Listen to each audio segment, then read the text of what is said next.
रूप पाहता लोचनी रूप पाहता लोचनी रूप पाहता लोचनी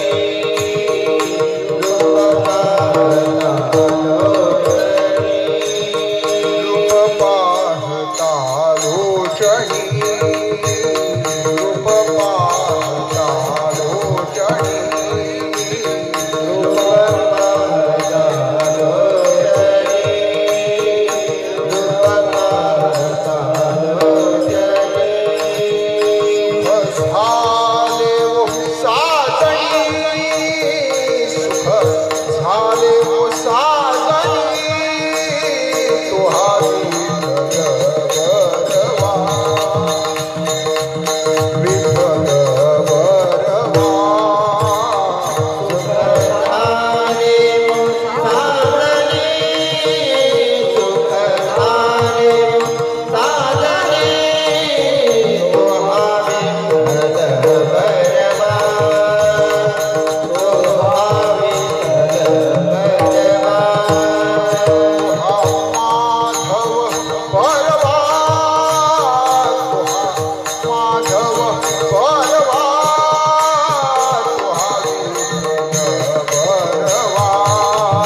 तो हा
भिकारी पंढरीचा वार करी पंढरीचा वार करी पंढरीचा वार करी होईल भिकारी पंढरीचा वार करी पंढरीचा वार करी पंढरीचा वार करी होईल भिकारी पंढरीचा वार करी पंढरीचा वार करी पंढरीचा वार करी होईल भिकारी पंढरीचा वार करी पंढरीचा वार करी पंढरीचा वार करी माझी माझा नेम धर्म मुखी विठोबाचे नाम माझी माझा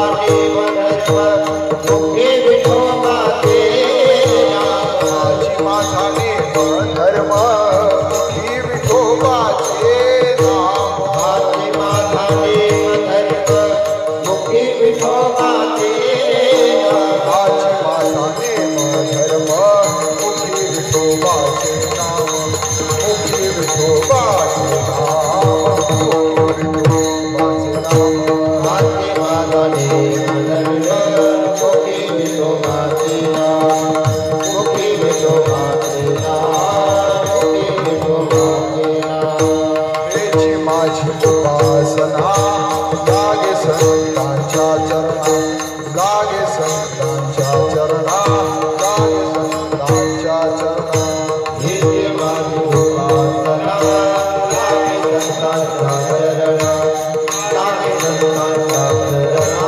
लागे संतांच्या चरणा माझी माझा नेम धर्म मुखी विठोबाचे नाम माझी माझा देव धर्म मुखी विठोबाचे नाम माझी माझा नेम धर्म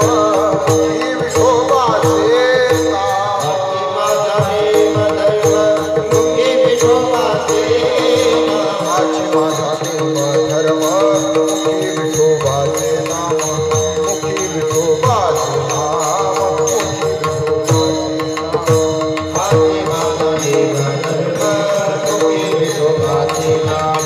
मुखी विठोबाचे नाम मुखी तुका म्हणे देवा हीच माझी भोळी सेवा हीच माझी भोळी सेवा हीच माझी भोळी सेवा तुका म्हणे देवा हीच माझी भोळी सेवा हीच माझी भोळी सेवा हीच माझी भोळी सेवा तुका म्हणे देवा हीच माझी भोळी सेवा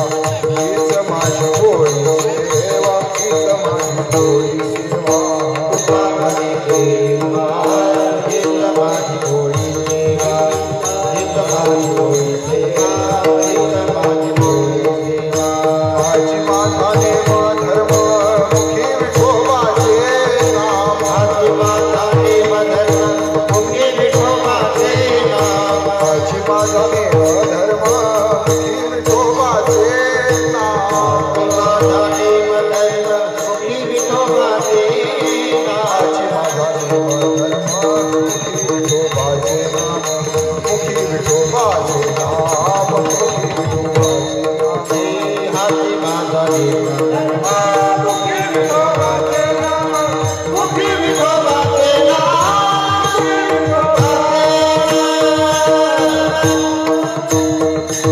विठोबा रखुमाई विठोबा जय जय विठोबा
आ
पंढरीचा वारकरी हाची माझा नेमधर्म मुखी विठोबाचे नाम हेची माझी उपासना लागे संतांच्या चरणा हाची माझा नेमधर्म मुखी विठोबाचे नाम तुका म्हणे देवा हीच माझी भोळी सेवा हाची माझा नेमधर्म मुखी विठोबाचे नाम विठ्ठल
भिकारी पंढरीचा वारकरी हाची माझा नेमधर्म मुखी विठोबाचे नाम हेची माझी उपासना लागे संतांच्या चरणा हाची माझा नेमधर्म मुखी विठोबाचे नाम तुका म्हणे देवा हेची माझी भोळी सेवा हाची माझा नेमधर्म मुखी विठोबाचे नाम श्री राम राम राम जय राम राम राम श्री राम राम राम जय राम राम माता राम राम राम पिता राम राम राम राजा राम राम राम पिता राम राम राम गुरु राम राम राम तारू राम राम राम राम राम राम तारू राम राम राम ग्रंथ राम राम राम पंथ राम राम राम राम राम राम पंथ राम राम राम वक्ता राम राम राम श्रोता राम राम राम राम राम राम श्रोता राम राम राम दीन राम राम राम रात्र राम राम राम श्री राम राम राम जय राम राम राम राजा राम राम राम प्रजा राम राम राम राम राम प्रजा राम राम राम निद्रा राम राम राम जाग राम राम राम राम राम राम भक्त राम राम राम जीव राम राम राम शिव राम राम राम शिव राम राम राम शिव राम राम राम भाणू राम राम राम रेणू राम राम राम राम राम राम रेणु राम राम राम श्री राम राम राम जय राम राम राम राम राम राम जय राम राम राम श्री राम राम राम जय राम राम राम राम राम राम जय राम राम राम संत राम राम राम पंत राम राम राम राम राम राम पंथ राम राम राम नर राम राम राम नारी राम राम राम राम राम राम राम राम राम श्री राम राम राम जय राम राम राम श्री राम राम राम जय राम राम राम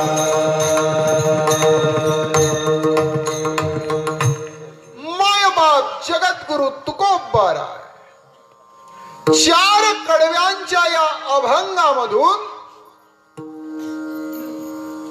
सर्वसामान्य माणसाला की ज्याच्या जीवनामध्ये आध्यात्मिक दिशेने वाटचाल करीत असताना नेमकं जावं तर कोणत्या मार्गाला असा प्रश्न ज्याच्या जीवनामध्ये उभाय अशा सर्वसामान्य माणसाला मार्गदर्शन करणारा हा अभंग आहे विठ्ठल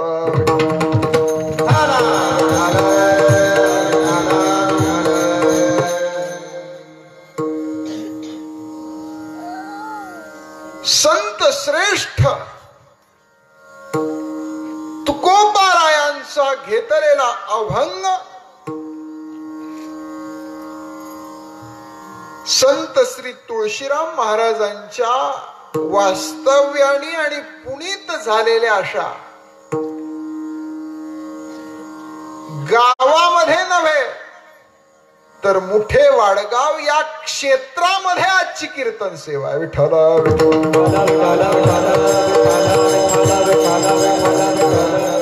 जगाच्या पाठीवर अनेक देश आहेत, देशामध्ये अनेक राज्य आहेत, राज्यांमध्ये अनेक जिल्हे आहेत, जिल्ह्यांमध्ये अनेक तालुके आहेत आणि तालुक्यामध्ये अनेक गाव आहेत.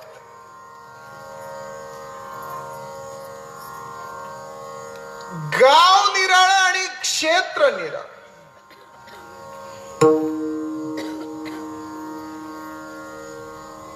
एखाद्या ठिकाणाला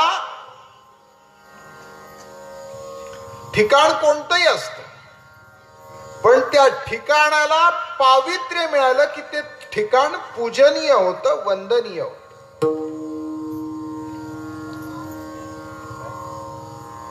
थोडक्यात उदाहरण देईल मी आपल्याला. मंदिरामध्ये जर आपण गेलात आणि आजूबाजूला बघितलं, कोणत्याही मंदिरात गेला, काय दिसतं आपल्याला? त्याच्या बांधकामाकडे जर आपण पाहिलं, चारही बाजूला भिंतच असते की नाही मंदिराच्या गाभाऱ्यामध्ये. आणि आपण ज्या घरामध्ये राहतो त्या घरातही काय असतं? चारी बाजूला भिंतच. मग घरातही चारी बाजूला भिंत आहे, मंदिरातही चारी बाजूला भिंत आहे. बांधकाम जरी सारखं असलं तरी एका वास्तूला घर म्हणतो आणि दुसऱ्या वास्तूला मंदिर म्हणतो. हा फरक कशामुळे? घरात नीटनेटकेपणा असेल, मंदिरापेक्षा घरात स्वच्छताही जास्त असेल, पण घराला पावित्र्य आहे की मंदिराला पावित्र्य आहे? घरापेक्षा पावित्र्य मंदिराला आहे, म्हणून मंदिर आपल्याकरता पूजनीय आहे.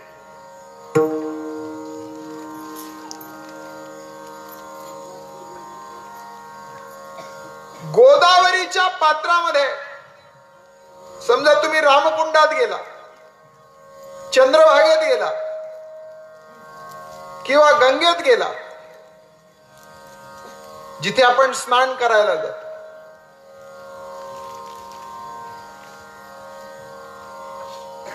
ते पाणी ते जास्त स्वच्छ आहे का बिस्लेरीतलं पाणी जास्त स्वच्छ आहे? स्वच्छतेच्या बाबतीत बोलतोय. स्वच्छ कोणतं आहे? बिस्लेरीचं. बिस्लेरीचं पाणी स्वच्छ आहे, पण पवित्र आहे का? पवित्र कोणतं? गंगेचं आहे. म्हणून घरातल्या पाण्याने किंवा इतर कोणत्याही पाण्याने केली जाते तिला आंघोळ म्हणतात, आणि तीर्थाच्या पाण्याने केलं जातं त्याला स्नान म्हणतात. विठ्ठल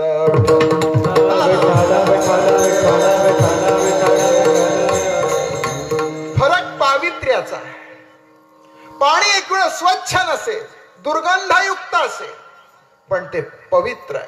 का? कारण तिथे भगवंताचा वास आहे. तसं गावं अनेक आहेत, प्रत्येक गावात कथा कीर्तन आहे, प्रत्येक गावात मंदिर आहे. मंदिरांची आपल्याकडे कमी आहे का? दर किलोमीटरला एक मंदिर आहे. मंदिरांची कमतरता नाही. पण ज्या भूमीमध्ये भगवंताचा, साधू संतांचा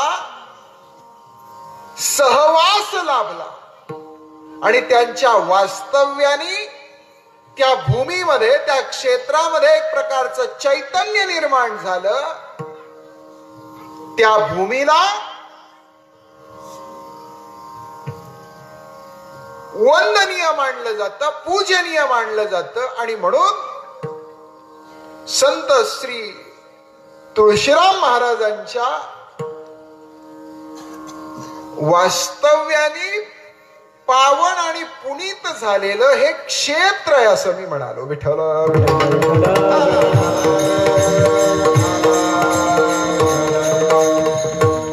आणि योगायोग असा आहे की महाराजांची 51वी पुण्यतिथी आहे. खरं तर मी माझं भाग्य समजतो, आमचे परमस्नेही श्रीयुत बबनराव मुठे यांच्या माध्यमातून मला महाराजांच्या भूमीला वंदन करता आलं आणि तुमच्या सगळ्यांचं दर्शन घेण्याचं भाग्य मिळालं. विठ्ठल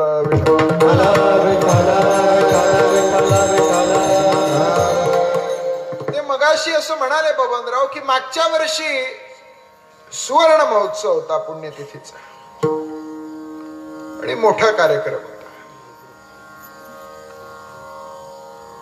तर मागच्या वेळेला आम्ही प्रयत्न करत होतो, पण या वेळेला कीर्तन सेवा ठेवण्याचा योग आला. तो योग इतका बरोबर आलाय कारण महाराजांची 51वी पुण्यतिथी आहे आणि परमार्थामध्ये 50 पेक्षा 51ला जास्त महत्व आहे. विठ्ठल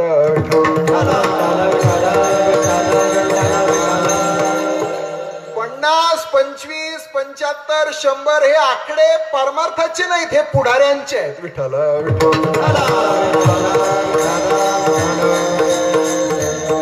पारमार्थिक संख्या 11, त्याहून पुढे 12 तपपूर्ती, 21, 51, 101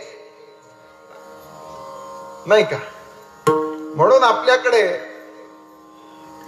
कुठलाही चांगला प्रकार करायचा असेल तर आपण 0नी करतो का 1नी करतो. साधा कोणाला तुमच्या बोली भाषेत बोलायचं झालं तर विसारही द्यायचा असेल तर 10,000 दिले तरी तो माणूस म्हणतो बाबा सुट्टा 1 रुपयावरचा दे.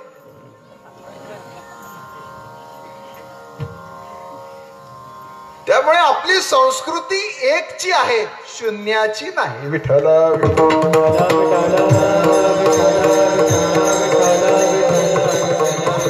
असो. तेव्हा महाराजांची 51वी पुण्यतिथी आणि तिची सेवा करण्याचा योग आपणा सगळ्यांच्या जीवनामध्ये घडतोय, हे खरं तर तुमचं आमचं भाग्य आहे. आणि म्हणून परमार्थ हा इतका गहन विषय आहे.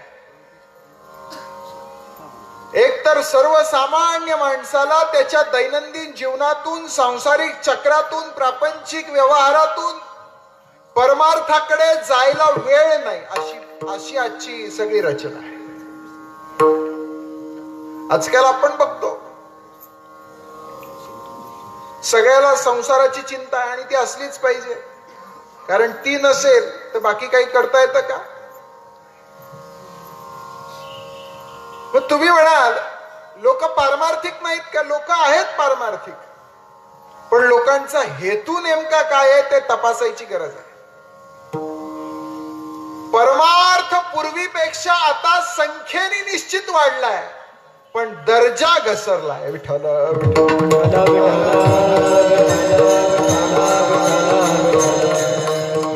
अगदी जुनी मंडळी काही आपल्या गावामध्ये असतील तर मला वाटतं त्यांना विचारायला पाहिजे की पूर्वी कीर्तन किती व्हायची आणि महाराज लोक वर्षातून कीर्तन करायचे किती. आता कुठल्याही महाराजांकडे गेले तर डायरीत जागाच नसते, नाही, शिल्लकच नाही. मग याचा अर्थ पूर्वीपेक्षा आता कीर्तन वाढली, पूर्वीपेक्षा सप्ताहांची संख्या वाढली, पूर्वीपेक्षा आता तीर्थक्षेत्रांमध्ये गर्दी वाढली. पण नुसती गर्दी वाढवून उपयोग नाही, गर्दीत येणाऱ्या लोकांची भगवंताप्रती दर्दी किती आहे हे तपासणं महत्वाचं आहे. विठ्ठल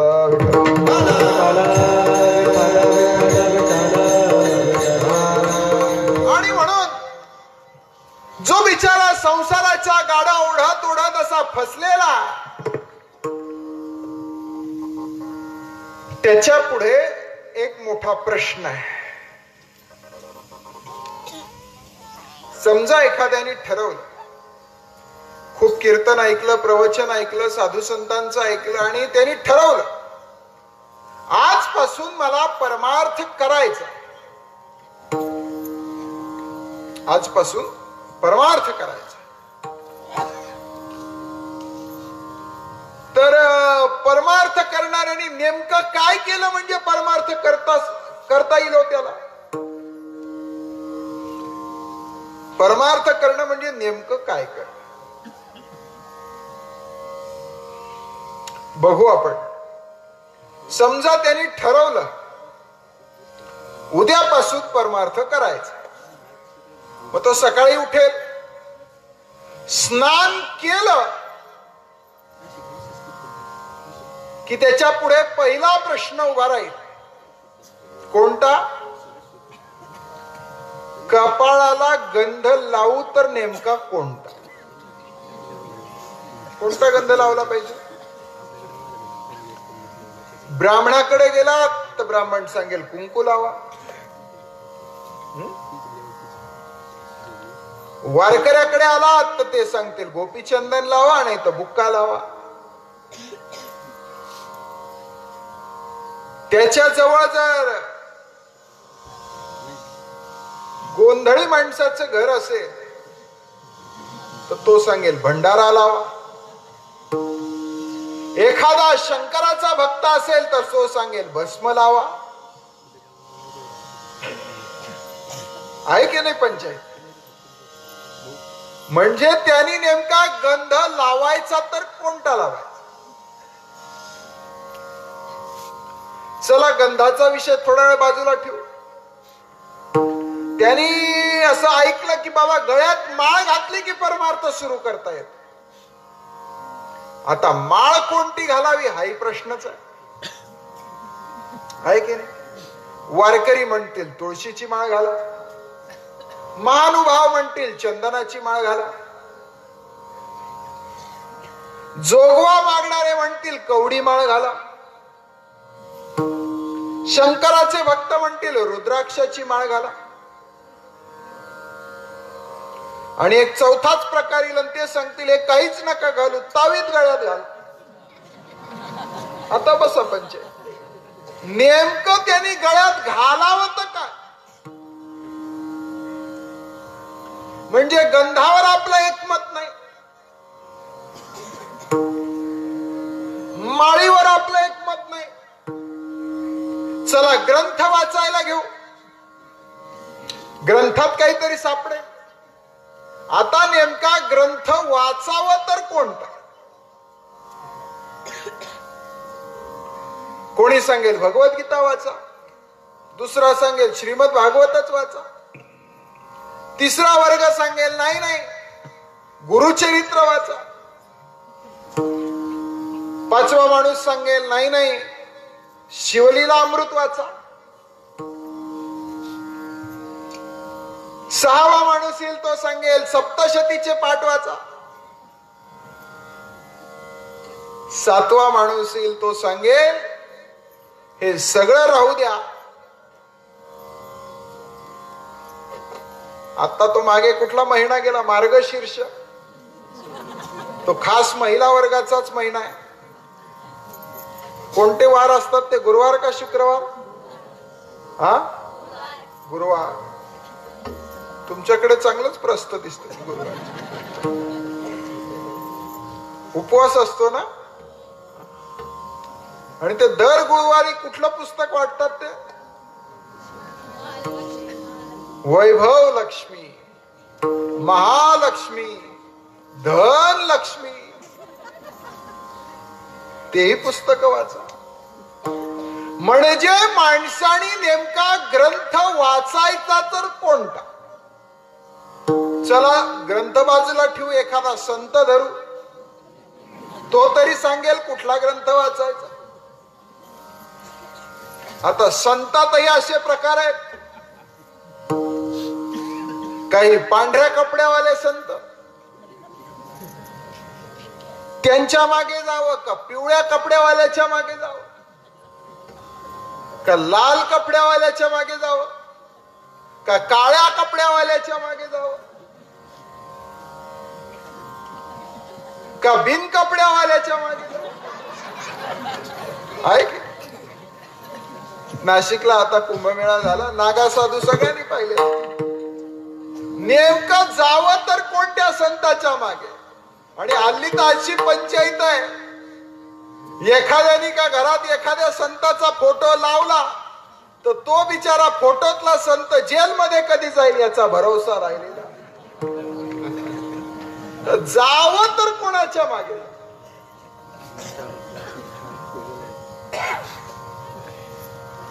म्हणजे जो बिचारा कसा बसा परमार्थ करायला निघाला, त्याला गंध कोणता लावा ते कळत नाही, त्याला माळ कोणती घालावी कळत नाही, त्याला ग्रंथ कोणता वाचावा कळत नाही, त्याला संत कोणता धरावा कळत नाही.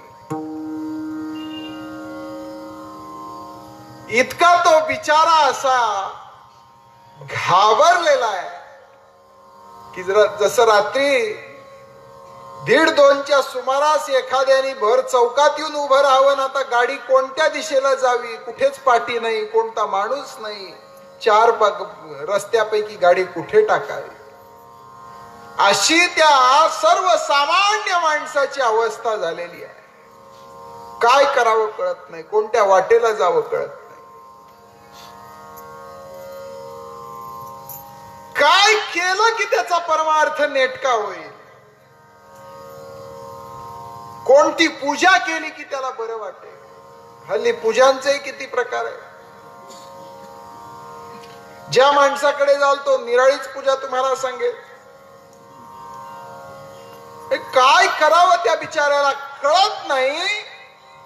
असा सगळ्या वाटा चुकलेला आणि परमार्थाची वाट शोधू पाहणारा जिज्ञासू सर्वसामान्य माणूस,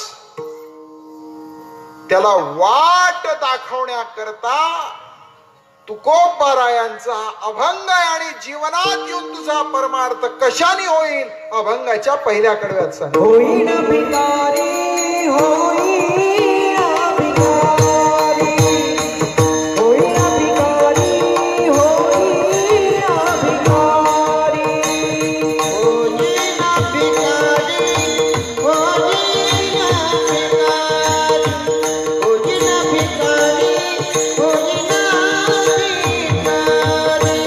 होईना भिकारी, होईना भिकारी, होईना भिकारी, होईना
माणसाला जगद्गुरु तुकोबाराय सांगताय, बाबा माझ्या बाबतीत विचारशील ना तर मी काय करणार आहे माहितीये का?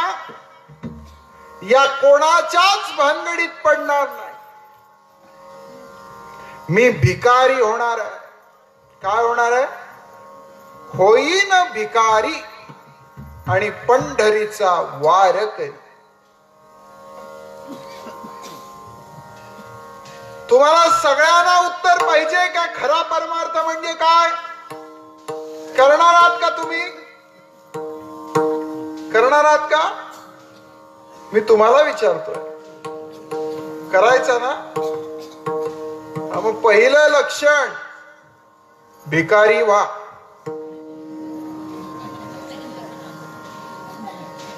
तुम्ही म्हणाल महाराज आम्ही श्रीमंत होण्याकरता परमार्थात आलो,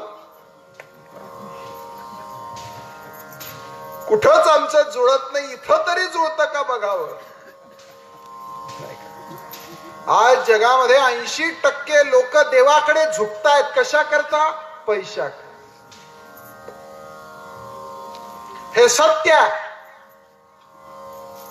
लोक श्रद्धेपोटी, आस्थेपोटी, कळवळ्यापोटी देवाकडे येत नाहीत. लोक भीतीपोटी देवाकडे येतात. एक तर घरात रोगराई आली म्हणून, नाही तर घरात दारिद्र्य आलंय म्हणून, नाही का? ज्याला भरपूर पिकलंय त्याला विचारा बरं, का हो तुम्हाला एवढं कसं काय पिकलं धनधान्य? तो सांगतो का लवकर पांडुरंगाची कृपा आहे म्हणून? अहो असंच झालं का? रात्रंदिवस कष्ट केले,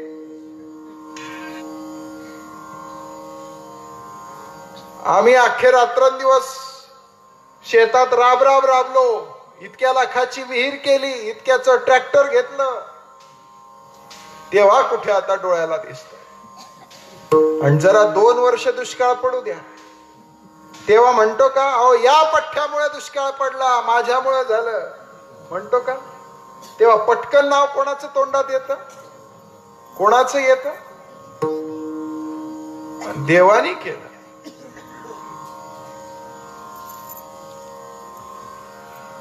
माणसाला दारिद्र्य आलं की देव आठवतो, माणसाच्या घरात रोग घुसला की त्याला देव आठवतो. एरवी त्याला देव दिसत नाही. पण महाराज या ठिकाणी शुद्ध परमार्थाचं पहिलं लक्षण सांगताय. परमार्थ करायचा असेल तर त्याची पहिली अट आहे भिकारी व्हावं लागेल. आता भिकारी व्हायचं म्हणजे नेमकं काय व्हायचं याचं जरा वेळाने आपण चिंतन करू. पण दुसरं लक्षण सांगतायत की होईन भिकारी पंढरीचा वार करी. बाबा मी दुसरं काहीच होणार नाही तर पंढरीचा वारकरी होईल. पंढरीचा वारकरी होण्याचं लक्षण आहे. अनेक अभंगांमधून महाराजांनी सांगितलं.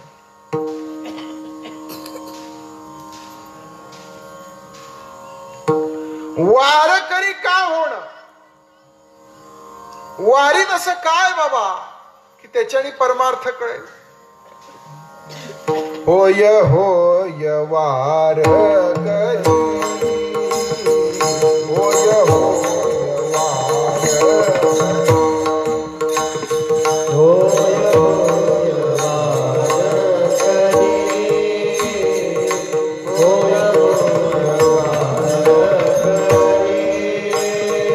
होय होय वारकरी, होय होय वारकरी,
पाहे रे पंढ. वारकरी होणं अनेक अभंगातून सांगितलं, पण महाराजांनी इथे होय होय दोनदा शब्द वापरला. आणि जगद्गुरु तुकोबारायांनी जर होय शब्द दोनदा वापरला, त्याचा अर्थही दोन वेगळा होतो. एक म्हणजे बाबा रे वारकरी हो, आणि दुसरा म्हणजे वारीत आल्यानंतर वारीच कर, भलत सलत करू नको. वारीत काही सगळे सारखेच असतात असं नाही. वारीत हौशेही असतात, नवशेही असतात, गौशेही असतात. काही काहींना वाटतं हे काय बा वारकरी चालले, आपणही जाऊन पाहू. ते हौस म्हणून जातात, पायी पायी चालतात. ते गावापासून पंढरपुरापर्यंत सोयीने चालतात. पंढरपूर आलं की दोघांचे मार्ग बदलतात. हा, जो निष्ठावान वारकरी असतो, जो निष्ठावान वारकरी असतो, तो कीर्तनाच्या फडात जातो. हा, जो निष्ठावान वारकरी असतो तो कीर्तनाच्या फडात जातो.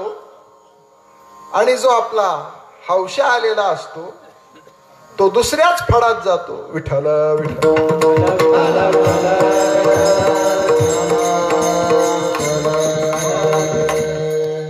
सगळे आलेले काही वारकरी नसतात. म्हणून महाराज म्हणतात बाबा वारीला चालला पंढरीच्या तर वारीच कर, दुसरं करू नको.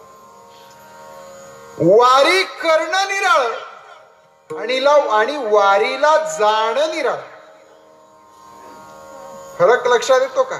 वारीला जाणं निराळ आणि वारी करणं.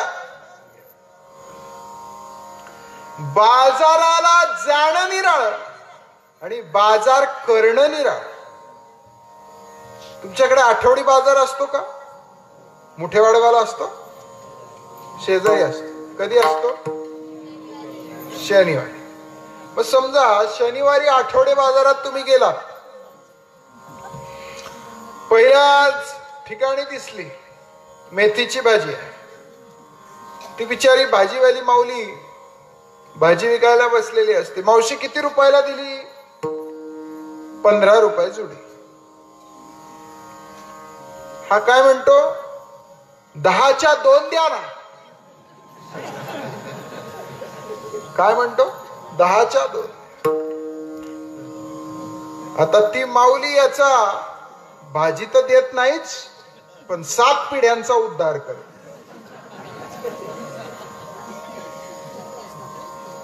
पुढे जातो, सफरचंद दिसतात.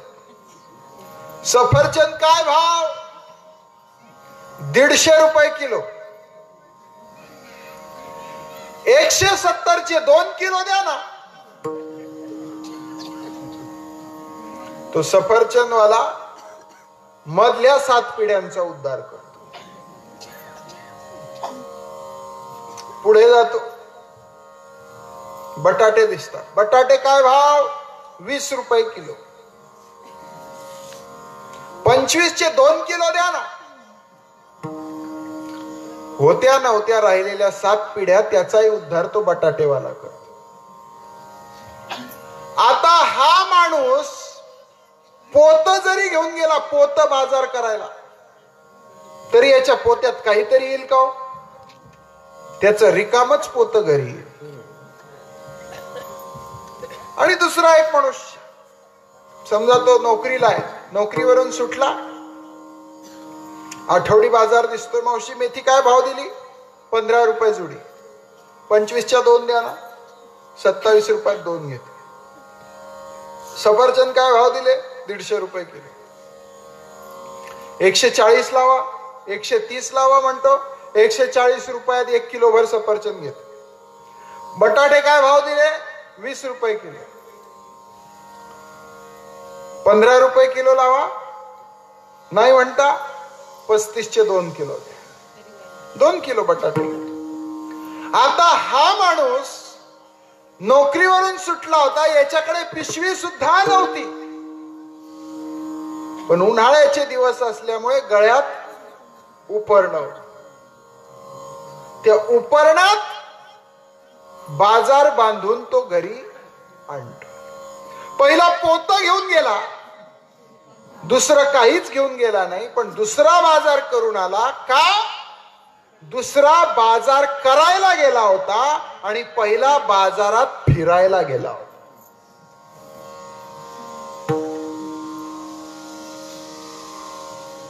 तसं वारीत जाणं वेगळं आणि वारी करणं वेगळं. विठ्ठल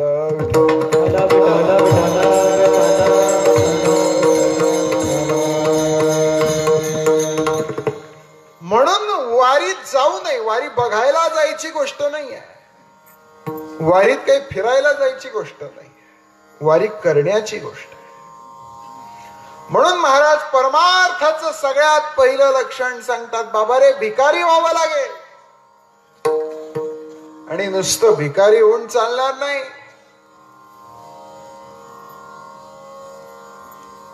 वारी करावी लागेल. आणि वाऱ्या सुद्धा खूप आहेत, याची त्याची वारी चालणार नाही, नाही का? वाऱ्या कोणाकोणाच्या आहेत? खंडोबाची वारी आहे, काही लोकांची देवीची वारी आहे. पण महाराज म्हणतात बाकीच्या वारी नाही. मी करीन तर फक्त होईन भिकारी, पंढरीचाच वाऱ्या करीन, दुसऱ्याचा नाही. आणि मग पंढरीचा वारकरी झाला म्हणजे परमार्थ झाला का? महाराज वारकरी होणं म्हणजे नेमकं काय? तर वारकरी म्हणजे नुसतं वारीला जाऊन उपयोग नाही, तिथले काही नियम आणि धर्म असतात ते अभंगाच्या दुसऱ्या कडव्यात सांगतात.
मुखी विठोबाचे नाव. महाराज म्हणतात माझ्या परमार्थाचे नियम आणि माझ्या परमार्थाचा धर्म एकच आहे, मुखी विठोबाचे नाव. याच्या पलीकडचे नियम नाहीत आणि याच्या पलीकडे आमचा धर्म आहे. काही काही लोक साधं पारायण करतात तरी गावभर कौतुक दाखवतात. नाही आमचं पारायण चालू आहे, आम्ही काही खात नाही, आम्ही काही कुठलं पित नाही, आम्ही कुठे बसत नाही, आम्ही कुठे उठत नाही, आम्ही खाली झोपत नाही, वर झोपत नाही, बरेच प्रकार असतात.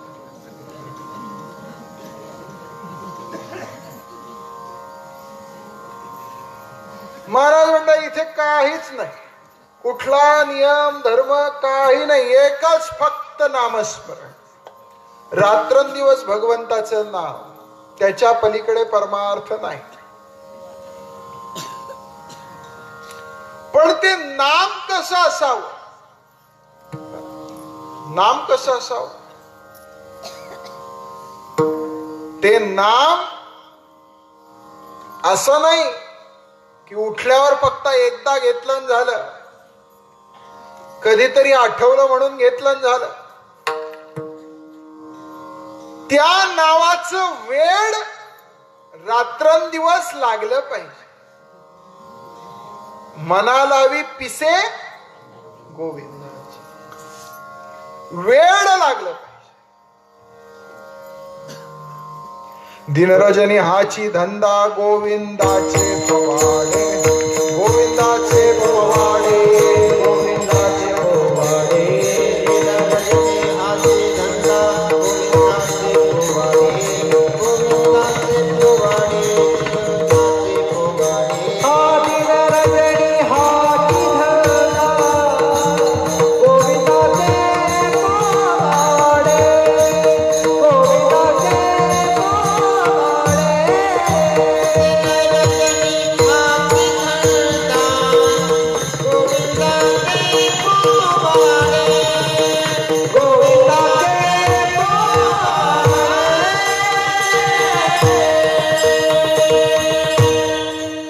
रात्रंदिवस भगवंताचं नामस्मरण, त्याच्या नामाचं वेड लागलं. ते वेड कसं लागलं पाहिजे, त्याचा एक दृष्टांत तुम्ही ऐकलेला असेल. हा दृष्टांत फार जुन्या काळातला आहे. जुना काळ म्हणजे किती जुना काळ, की ज्या वेळेला मोठमोठाली खटली होती. आता खटले राहिलेत का? फार दिवसांनी आज मला बबनरावांकडनं ऐकायला मिळालं, आम्ही 18 भाऊ 11 बहिणी आहे. आता ऐकायलाही मिळत नाही कुठे. पूर्वीच्या काळी सोयरीक व्हायची तर पोरीचा बाप गर्वाणी छाती फुगवून सांगायचा, माझी मुलगी दिली ना, 36 लोकांचं खटलंय. किती? 36 लोकांचं खटलंय. आता कोणता बाप सांगेल?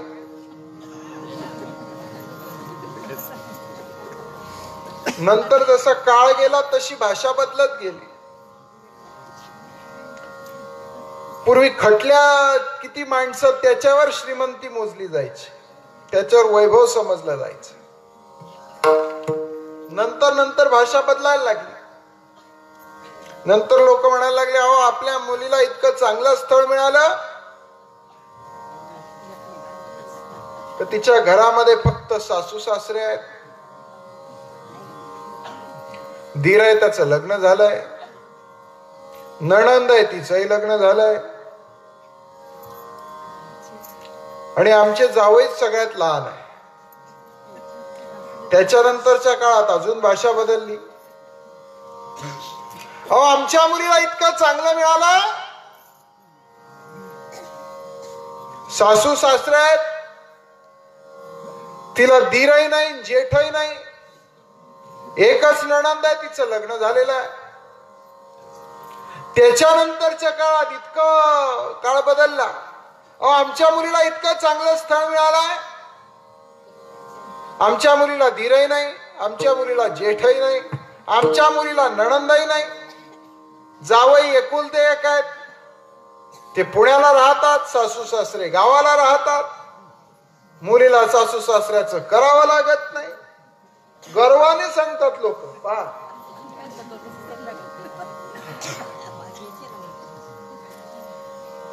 आणि कधी सांगतात माहितीये का? पत्रिका द्यायला येतात तेव्हा. हा, ते पत्रिका द्यायला येतात तेव्हा या गोष्टी सांगतात. अक्कलवान माणसाने तर त्याच्या पोरीच्या लग्नालाच जाऊ नये. बापातच खोड आहे, कस काय पोरगी सासू सासरे वागवे.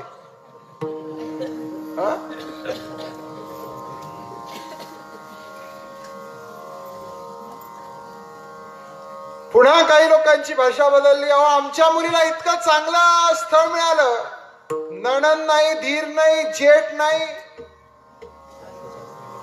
सासू सासरेही नाही, कोणाचंच करावं लागत नाही. जावई सकाळी जातात, संध्याकाळी येतात, दुपारचं जेवणही कंपनीकडून आहे.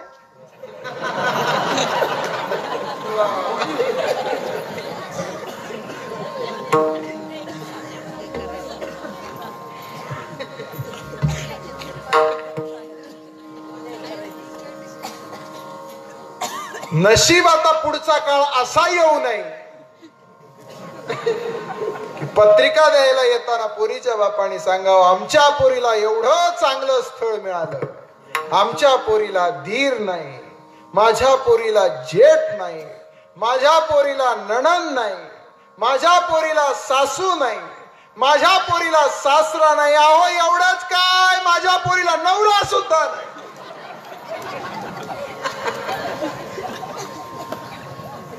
कुठे चाललाय समाज? विठाला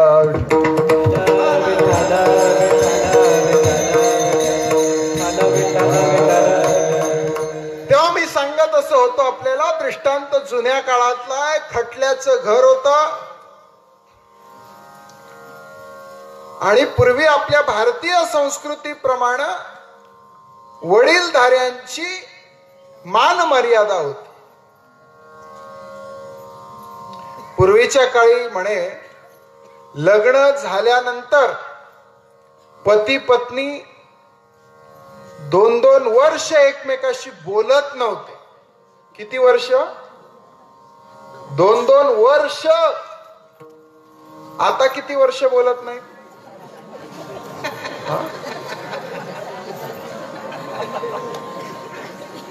पोरगी पसंत करून फाट्यावर जात नाही, फाट्यावर. गाडीने टर्न घेतला का मोबाईल वाजतो. जमायचा उशीर आहे. इकडे तसंच आहे का? तो रोग सगळीकडेच आहे. विठ्ठल विठ्ठल.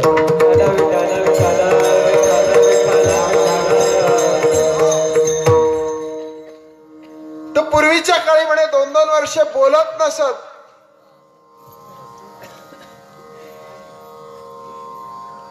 तर त्या घरातली सगळी माणसं एकदा काशीची यात्रा करायला गेले. सगळे गेले झाडून पुसून आणि घरात ते दोघं नवरा बायको शिल्लक.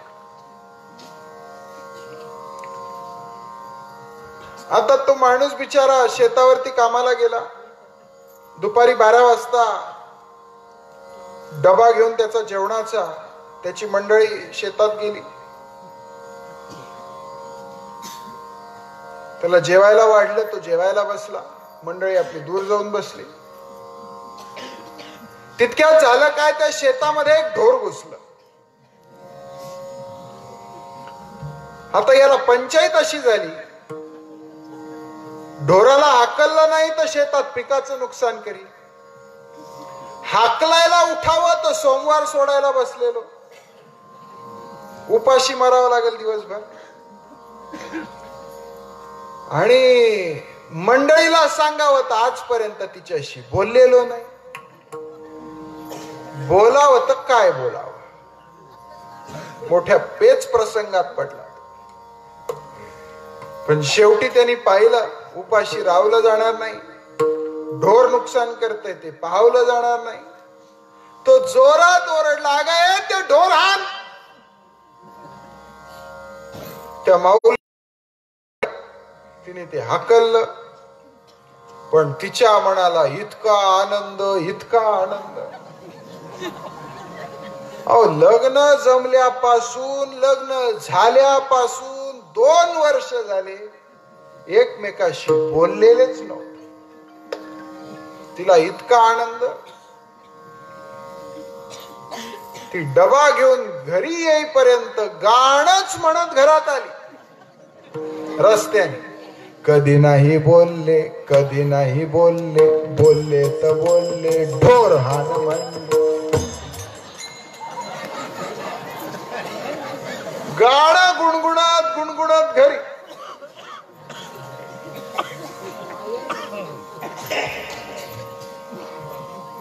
घरी आली आनंदात. जनावराच्या गोठ्यामध्ये झाडत होती.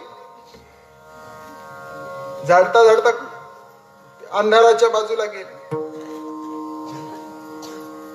आणि हा शेतातनं घरी आला. याने पाहिलं त्या अंधाराच्या बाजूला ही झाडत झाडत चालली गाणं गुणगुणत. तिकडे रात्रीचे साप बीप निघायची भीती असते म्हणून हा पुन्हा ओरडला, गे घरात हो. हिचं गाणं आता बदललं. कधी नाही बोलले, कधी नाही बोलले, बोलले तर बोलले घरात हो.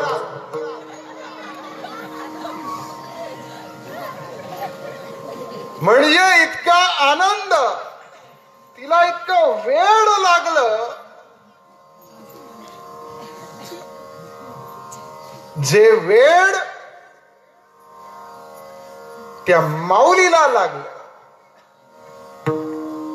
ते वेड जेव्हा भगवंताच्या नामाचं आपल्या जिभेला लागेल, आपल्या मनाला लागेल, आपलं मन जेव्हा त्या रंगात रंगून जाईल, तो खरा आपला नेम आणि धर्म होईल. विठ्ठल विठ्ठल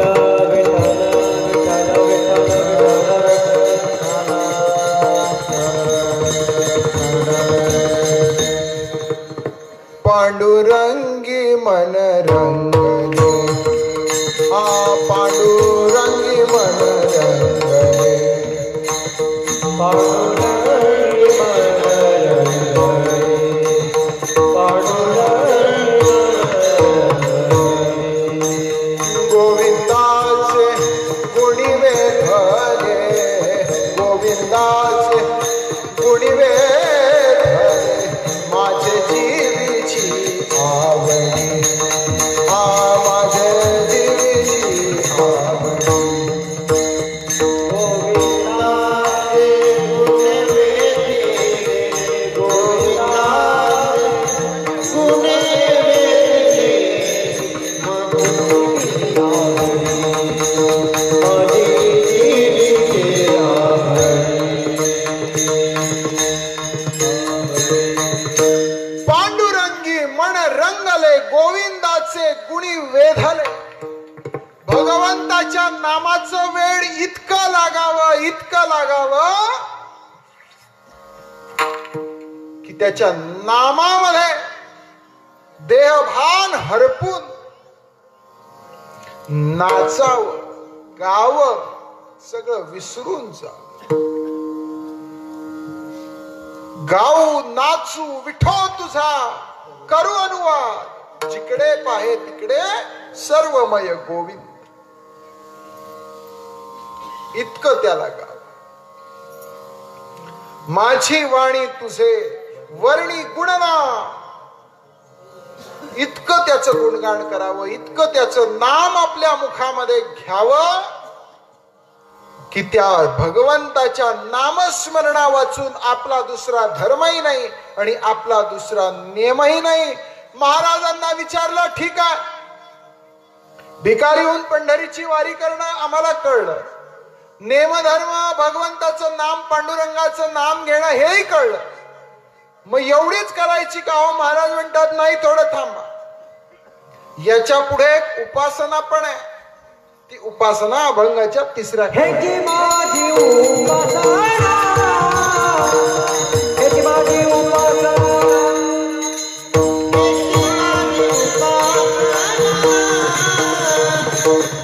माझी उपासना.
हेची माझी उपासना लागे संतांच्या चरण.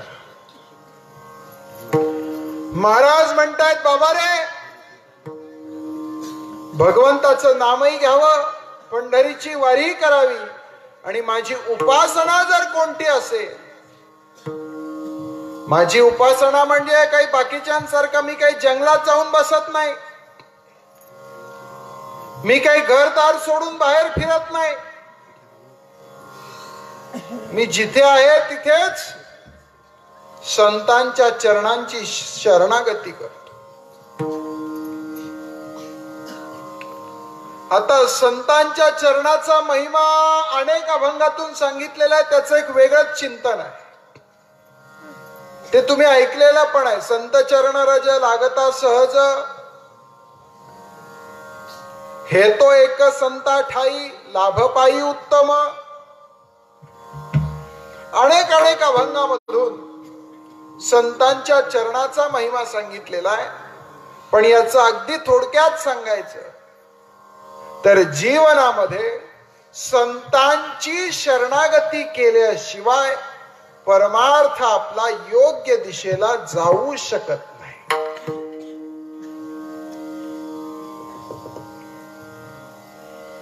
पण योग्य संत शोधावेत तरी कसे? सगळे काही तुमच्यासारखे भाग्यवान नसतात की त्यांना तुळशीराम महाराजांसारखे संत त्यांच्या गावामध्ये येऊन वास्तव्य करतात, नाही का? बाकीच्यांनी कुठे संत शोधावे? तर याचा सरळ अर्थ असा घेण्याची गरज आहे, आता संत म्हणजे कोणत्याही व्यक्तीच्या मागे न लागता जे आपले संत होऊन गेलेले आहेत त्या संतांच्या विचारांची शरणागती करणं म्हणजेच संतांची शरणागती करणं.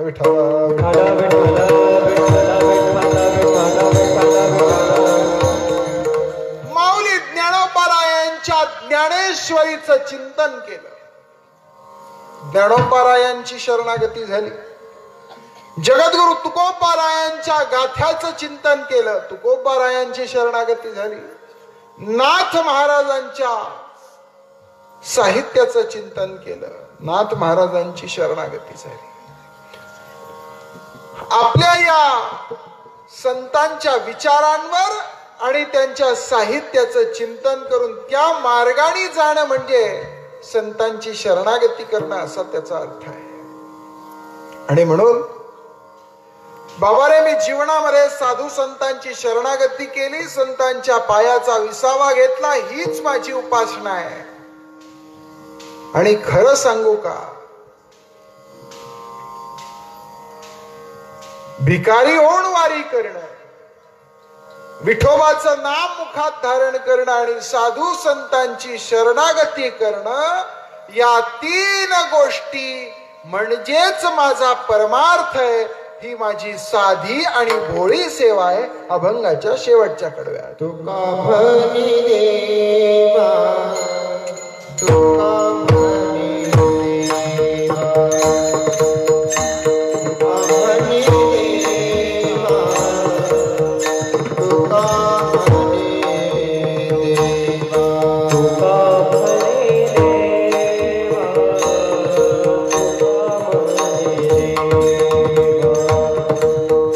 तुका भनी देवा, तुका भनी देवा.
माझी भोळी सेवा. म्हणून जो विषय आपण सुरू केला होता की जो सर्वसामान्य माणूस की ज्याला परमार्थ म्हणजे नेमका काय बाबा, कोणता ग्रंथ वाचावा, कोणता पंथ स्वीकारावा, कोणती माळ घालावी, या सगळ्या प्रश्नाचं उत्तर महाराजांनी 3 कडव्यात दिलं. आणि महाराज म्हणतात की माझी दुसरी कोणती नाही, साधी आणि भोळी सेवा. म्हणून आपल्याला एक सांगू का,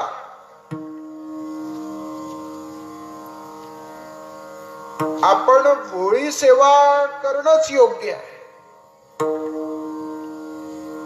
कारण आपला देवही भोळा आहे. तुका म्हणे भोळा भाविक हा देव. देवही भोळा आहे. आपली सेवाही भोळी आणि आपणही. खरं का? अहो किमान देवाकडे तरी भोळं व्हा. म्हणून आपण भोळ्या माणसांनी भोळी सेवा करून भोळ्या देवाला शरणागती करावी. फार काही नियमाच्या भानगडीत पडू नका. कुठल्याही थोतांडाला थारा देऊ नका. कोणी काही सांगेल अमुक पूजा करा, डमुक पूजा करा, काही करायची गरज नाही. काही कोणत्या तीर्थाटन करत बसू नका. कुठल्याही तीर्थयात्रेला गेलात तरी तुमचा पैसाच जाईल, दुसरं पदरात काहीच पडणार नाही. आणि हे मी सांगितलेलं नाही, हे 13व्या शतकात नाथ महाराजांनी सांगितलं नाही. वाराणसी तीर्थ क्षेत्रानाश आय, वाराणसी तीर्थ क्षेत्रानाश आय, वाराणसी तीर्थ क्षेत्रानाश आय, वाराणसी तीर्थ क्षेत्रानाश आय. अविनाशासी पाहे नाश कैसा, अविनाशासी पाहे नाश कैसा.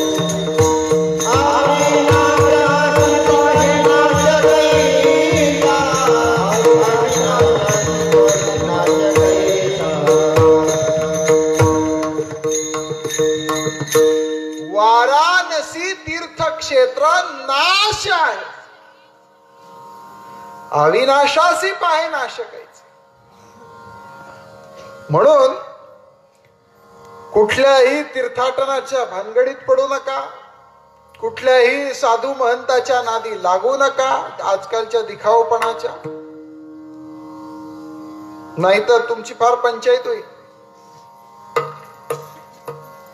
कोणाच्याही मागे लागू नका. कोणत्याही तीर्थाटनाच्या भानगडीत पडू नका.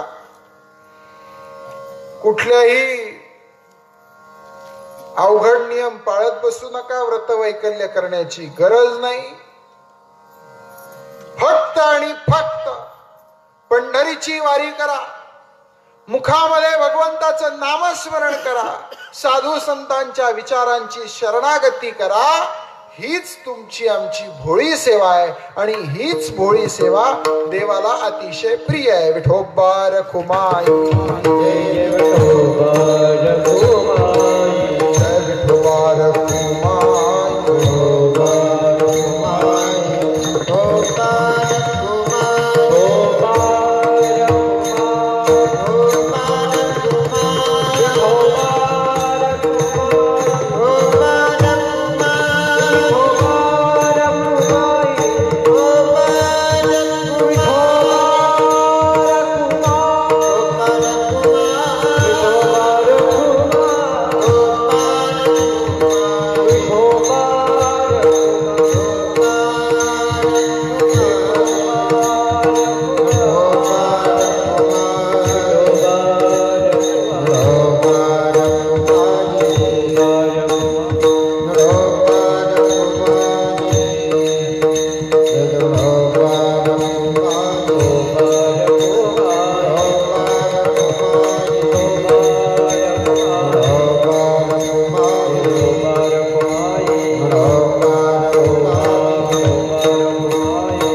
मस्तक हे पायावरी या वारकरी संतांच्या तुळशीराम बाबांच्या पुण्यतिथी निमित्तानं आज आपण ज्यांचं कीर्तन ऐकत आहोत, हरिभक्ती परायण आचार्य तुषारजी भोसले महाराज.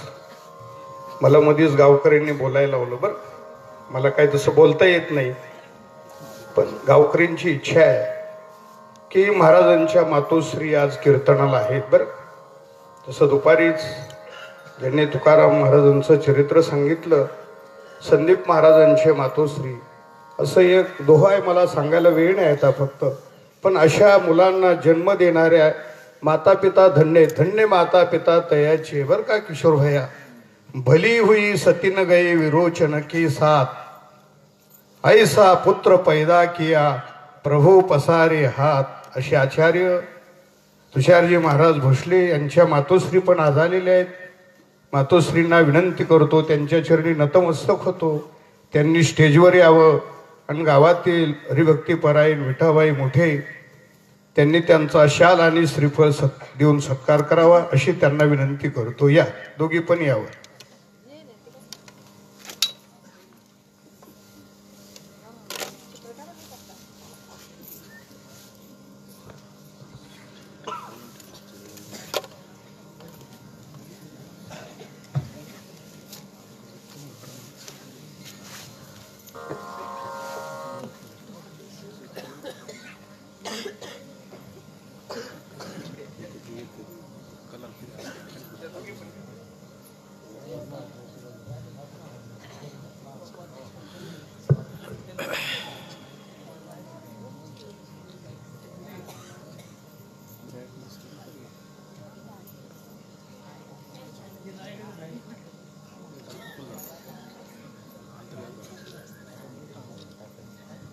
कुंडली कवरदा हरी विठ्ठल श्री ज्ञानदेव श्री संत तुळशीराम महाराज की जय. विठाला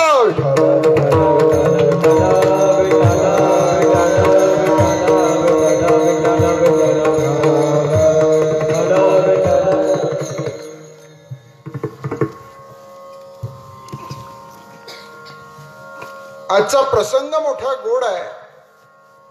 खर तर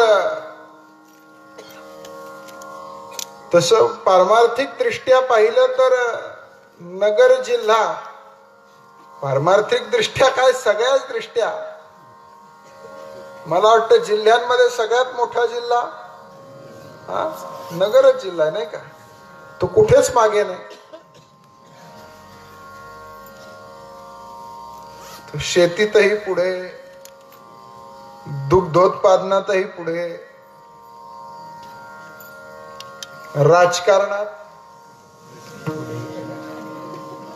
गेली 6 महिने नगर जिल्हाच गाजतोय.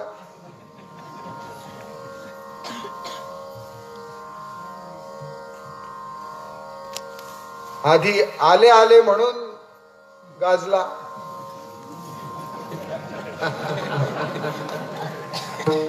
नंतर पाडले पाडले म्हणून गाजला.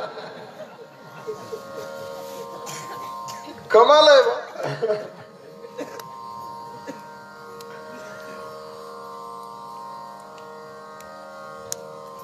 पण मोठं वैशिष्ट्य आहे काय, इथले 2-2 मंत्री असून पालकमंत्री तिसरा बाहेरचाच आहे. विठाला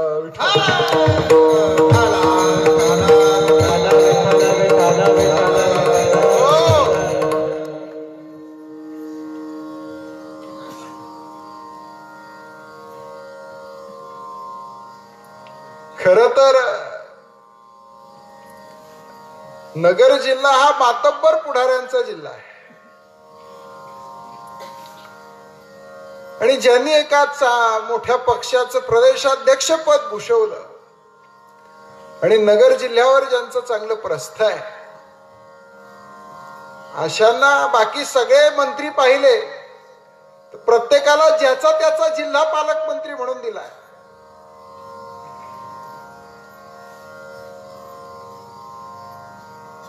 तर यांनाही ते द्यायला हवं होतं, पण ते आता कोणाच्या हातात सूत्र आहे ते तुम्हाला माहिती आहे. त्याच्यामुळे तो काय घोळ झालाय कळायला मार्ग नाही. असो, तेव्हा शेतात पुढे, दूध संघात पुढे, राजकारणात पुढे, तेव्हा परमार्थात तरी हा जिल्हा कसा मागे राहील. मोठमोठी संस्थान, देवगड सारखं संस्थान, सरला बेट सारखं संस्थान, शिर्डी सारखं, आता तर शिर्डीमुळे नगर जिल्हा गाजतोय. नवीनच प्रकरण उठलं काय ते, जन्मस्थळ इकडे ना अमुक तिकडे. अरे बाबा, जन्म कोणाचा कुठेही झाला तरी साधू संतांची कर्मभूमीच मुख्य मानली जाते. विठाला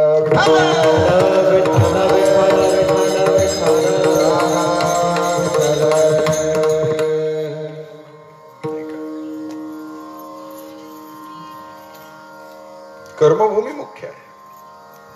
तेव्हा मोठमोठी संस्थान, असं एक पारमार्थिक अधिष्ठान नेवासा आहे. आणि आमच्या सारख्याच तर असं आहे, आम्ही नाशिकचा असल्यामुळे आम्हाला पारमार्थिक प्रदक्षिणा कुठेही करायची असली की नगर शिवाय आमचं काहीच चालत नाही. नाशिकहून आळंदीला जायचं तरी नगर जिल्हाच पार करून जावा लागतो. नाशिकहून पंढरपूरला जायचं तरी नगर जिल्हाच ओलांडून जावा लागतो. आणि नाशिकहून पैठणला जायचं तरी नगर के बिगर हमारा कुछ नहीं होता. तेव्हा सर्व संपन्न अशा क्षेत्रामध्ये आणि तुळशीराम महाराजांच्या वास्तव्याची ही भूमी आहे. आणि मला ऐकून मोठा अतिशय आनंद झाला की आमचे गुरुवर्य परमश्रद्धेय काव्यतीर्थ आचार्य वेदांत वाचस्पती पूज्य श्री जगन्नाथ महाराज पवार या ठिकाणी पूर्वी यायचे आणि त्यांची कीर्तन या ठिकाणी व्हायची. हे ऐकून मला अतिशय आनंद झाला. अण्णासाहेबांची कीर्तनही या ठिकाणी झाली आहेत. त्यामुळे आपण खरोखर भाग्यवान आहात. असाच आपला कार्यक्रम दिवसेंदिवस वाढत जावो. अतिशय सुंदर नियोजन या कार्यक्रमाचं आपण सगळेजण करत आहात. गुणीजन सगळे या ठिकाणी उपस्थित आहेत. परिसरातली परमश्रद्धेय महाराज मंडळी या ठिकाणी व्यासपीठावरही आहेत. खाली काही असतील, माझा परिचय नाही त्यामुळे नामोल्लेख करणं मला शक्य नाही. तेव्हा अतिशय चांगला कार्यक्रम आपण दिवसेंदिवस सर्वांच्या सहकार्याने वाढत न्याल अशी अपेक्षा व्यक्त करतो. आणि शेवटी एकच सांगेल, जो या अभंगाचा मूळ गाभा आहे आणि जो सांगायचा राहिलाय, देवाकडे जाताना माणसाने भिकारी होऊन गेलं पाहिजे. आता भिकारी होऊन का जायचं? सोपं सांगतो.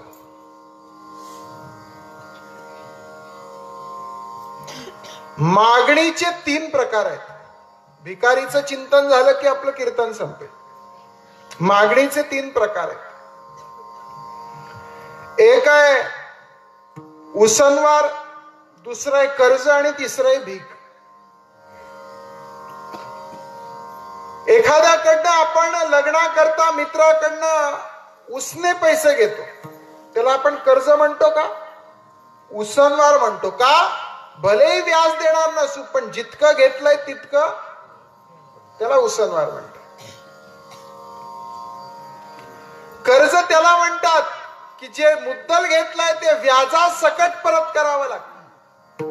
आपण म्हणतो का गाडी आम्ही उसनी पैशानी घेतली म्हणून? म्हणतो का? घर बांधताना बँकेने उसने पैसे दिले म्हणून? बँक तिच्या मॅनेजरला सुद्धा उसनवार देऊ शकत नाही. तुम्ही आम्ही कोण आहोत?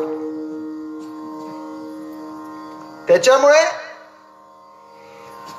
व्याजासकट परत केलं जातं त्याला कर्ज म्हणतात. जितकं घेतलं तितकं मुद्दल परत केलं जातं त्याला उसनवार म्हणतात. आणि व्याजही परत करता येत नाही आणि मुद्दलही परत करता येत नाही त्याला काय म्हणतात? तुम्ही म्हणता का सकाळी सकाळी भिकाऱ्याला मी 10 रुपये उसने दिले म्हणून? म्हणतात का त्याला कर्ज दिलं म्हणून? कारण तुम्हाला माहितीये व्याज काय मुद्दलही परत यायचं नाही, द्यायच्या आधीच माहिती आहे, म्हणून त्याला भीक असं म्हणतात. आता मला सांगा, जन्माला येताना भगवंताकडून आपण हे सुंदर असं शरीर घेऊन आलो. किती सुंदर होतं लहानपणी जन्माला आलं तेव्हा. जाताना कसं सुंदर आहे का? आहे का सुंदर जाताना? असं म्हणता येईल का देवाकडनं आम्ही कर्जाच्या पोटी हे शरीर घेऊन आलोय म्हणून? जाताना म्हणता येईल का ठीक आहे देवा तुम्हाला येताना एक शरीर दिलं होतं, एकावर एक फ्री, 2 मी वर घेऊन येतो म्हणून? जमत का? म्हणजे कर्जाच्या व्याख्येत बसत का? बरं उसनवारीच्या व्याख्येत बसेल. उष्ण तरी परत करता येतं का? जसं दिलं होतं तसं तरी परत करता येतंय का? येताना किती गोंडस होतं, गोमट होतं, जाताना कसं आहे? हेंगड, तुटक, फाटक, शिवलेलं. 17 ठिकाणी जॉईंट आहेत. काही तर पार्ट बदललेले आहेत, काही नळ्या टाकलेल्या आहेत, डोळ्यांमध्ये लेन्स टाकलेले आहेत, वाट्या बदलवलेल्या आहेत. आहे की नाही? कुठे फाडून ठेवलाय, कुठे शिवून ठेवलाय. जसं आहे तसं तरी परत करता येतंय का? मी म्हणतो ठीक आहे, वाकडं तिकडं फाटलेलं तुटलेलं तसं तरी परत करून दाखवा. ते तरी करता येतं का? गावकरी इथेच जाळून टाकतात. राख होऊन जाते, हाडं राहतात, ती नदीत विसर्जित करून टाकतात. मग मला सांगा, गावचा सरपंच असो, राज्याचा मुख्यमंत्री असो, देशाचा पंतप्रधान असो किंवा राष्ट्राचा अध्यक्ष असो, कुणाला तरी देवाला काहीतरी परत करता येतं का? मग जर देवाकडून आणलेलं तुम्हाला परत करता येत नाही तर तुम्ही कोण झाले? जरा जोरात बोलाव. भिकारी. मग देवाकडे जाताना कशाला छाती फुगवून, कशाला पदाचा मान घेऊन त्या देवाकडे जाता की मी अमुक गावचा सरपंच तुझ्या दर्शनाला आलो? अरे जगाचा तो मालक आहे. तुझ्यासारखे लाखो करोडो सरपंच त्यांनी मसनखाईत घातले. तुझा मान त्याच्या पुढे टिकायचा नाही.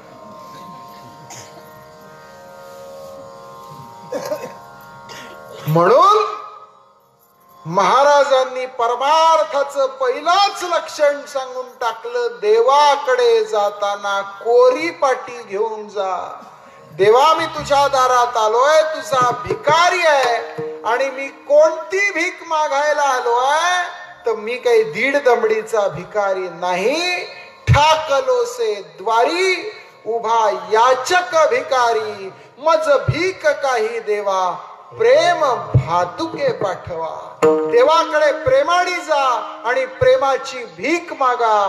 पंढरीची वारी करा, मुखात नामस्मरण करा आणि भगवंताची साधू संतांची शरणागती करा. हीच देवाची साधी भोळी सेवा आहे. ज्ञानेश्वर माऊली, ज्ञानराज माऊली, माऊली ज्ञानेश्वर माऊली, ज्ञानराज माऊली तुकाराम. ज्ञानेश्वर माऊली, ज्ञानराज माऊली, महाराज ज्ञानेश्वर माऊली, ज्ञानराज माऊली, ज्ञानेश्वर माऊली, ज्ञानराज माऊली तुकाराम.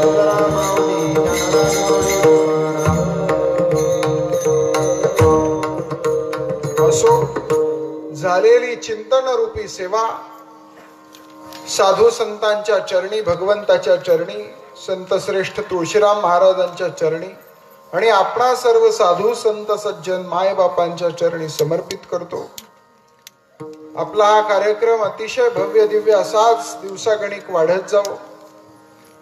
संयोजक मंडळींनी मगाशी सांगितलं की सप्ताहाच्या ठिकाणी कोणीही राजकारण करत नाही. सगळेजण आपापला पक्ष या मंडपाच्या बाहेर ठेवून या कार्यामध्ये सर्व समावेशक सगळ्यांनी सहभाग घेऊन हा कार्यक्रम महाराजांचा आनंदात आणि उत्साहात पार पडतात. ही अतिशय कौतुकास्पद गोष्ट आहे. इथे आल्यानंतर श्रीयुत पोलीस पाटील भेटले, श्रीयुत भिकचंद्रराव मुठेंनी जेवायलाच घरी बोलवून घेतलं.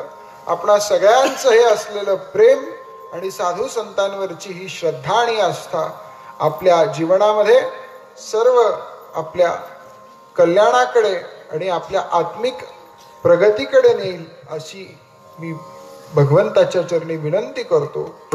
आणि सगळ्यांच्या सहभागाबद्दल आनंद व्यक्त करून सेवेला पूर्णविराम. विठ्ठल जय जय विठ्ठल, जय विठ्ठल, जय जय विठ्ठल.